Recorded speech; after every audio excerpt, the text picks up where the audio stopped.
Hello everybody, Johnny Dreadz here, and today we're going to be talking about something you don't normally talk about depending on what circles you travel in. Today we're going to be talking about tea. Now it may come as a surprise to you that I actually love tea, but it shouldn't. I grew up in Britain when I was a kid. I lived in Cornwall, Britain for 6 years in my childhood, and quite a few things left an impression on me, one of which is tea. I never really got rid of my love for it, especially considering my mom never wanted me to drink coffee. Yeah, you know, parents. But let's go over this. Now, a while ago, I contacted a company named Yatra Tea Company, and they sent me 4 selections of their tea for me to go ahead and review for you guys. So let's get into it. Now, Yatra Tea Company has teas that are grown in India and packaged in Boston, Massachusetts. And yes, it is available online if you're not in their local area. They sent me 3 black teas because I love those so much.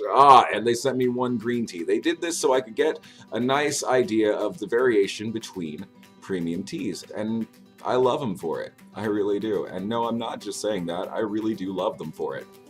So let's go over this in order, shall we? I think we should. Let's go over this one first. This is from the Thurbo estate in Darjeeling, India. This is the first flush, and it's a black tea. Now let me show you what this looks like, because dried tea is pretty interesting, and you guys might not know what to think of it at all. I'm just saying, let's talk about it. This is loose leaf dried tea. That's what that looks like. I'm not sure if you can get the quote. There we go. That looks fantastic. Look at that. And once steeped, it gets this wonderfully lush green color. The scent of this bag alone is wonderful. It instantly starts to relax you, and it does the same when you brew the tea. I love it so much. And if I were to rate that one, I'd give it a solid 4 out of 5. It was fantastic. It was light, it was pleasant, aromatic, and it was actually rather sweet in its own way. It was nice.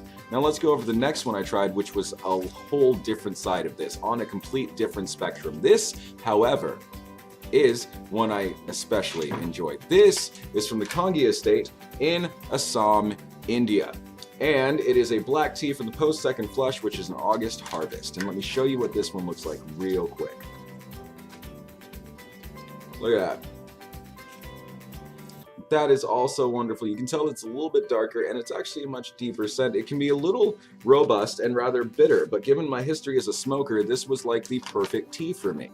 It helped me really get an idea of the flavor and the quality, because, you know, smoking, it ruins some stuff. It's not fun, but I loved it, and honestly, I even felt like I breathed better after I had some of this and took a great big whiff. It can be somewhat overpowering to some people, but that's not a bad thing. And you know what? Why don't I even show you what this tea looks like? I'll do one better. This is that tea. Oh yeah, if you look at it through the light and actually see it, it looks like liquid amber. It is so beautiful, it is wonderful, and it's absolutely delicious. And I'm just gonna take out my little friend here. I don't know what he's doing in there. He needs to get out, and I'm just gonna...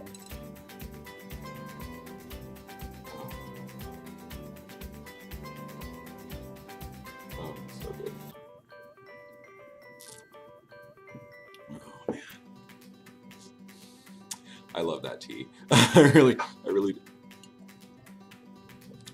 Anyway, let's go ahead and get back to this video. I'm sorry. Now, I was also told to try the one from the Glendale estate. I was told that it might be a really good bridge between these 2 teas. This is also a black tea, and this was harvested and grown in Nilgiri, India. It is also an April harvest. Now let me show this one to you real quick, because I'm running out of time here. Check that out. I love the color, and the scent of it is wonderful. It's a little more intense than what you would expect from the Thurbo, but it's not quite as abrasive as the one you get from the Kangi estate.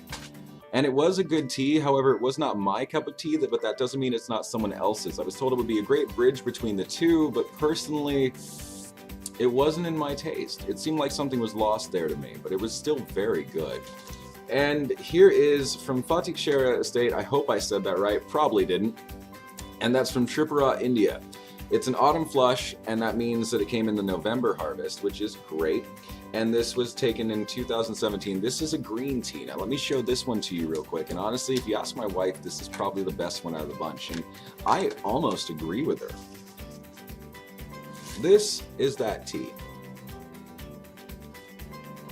It smells wonderful, what you would expect from a green tea. It smells familiar, but it's completely different. It's awesome. There are no preservatives in this tea. They're all naturally grown, and it's wonderful. I loved this one. Now I'm going to give you a quick rating before we go. If I had to give it to the Thurbo, I would say that the Thurbo comes in at a nice, solid 4 out of 5. Absolutely delicious.